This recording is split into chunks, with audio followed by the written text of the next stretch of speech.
Näin sovitat uusia Flexbootseja likaamatta niitä. Tämä on erityisen tärkeää, jos joudut palauttamaan ne. 1. Puhdista ja kuivaa kaviot.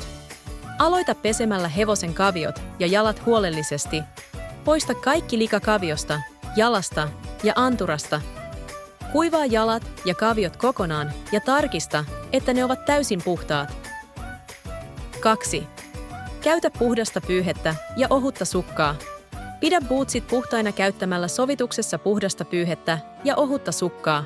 Tällaiset ohuet sukat ovat parhaat, koska ne eivät vaikuta siihen, miten bootsi istuu kavioon. 3. Sovita bootsia ilman neopreenipehmustetta ja päkiäisremmiä. Älä vielä kiinnitä neopreenipehmustetta tai päkiäisremmiä bootsiin, jotta ne eivät likaannu. Voit tarkistaa istuvuuden ensin ilman niitä. Jos bootsi näyttää sopivan hyvin kavioon, lisää siihen neopreenipehmuste ja päkiäisremmi ja sovita bootsia sitten uudelleen. 4. Sovita bootsia. Kun kavio on täysin puhdas ja kuiva, aseta pyyhe maahan, laita sukka ja sitten bootsi hevosen jalkaan. Varmista, että hevonen astuu pyyhkeen päälle eikä paljalle maalle ja pitää jalan pyyhkeellä koko sovituksen ajan.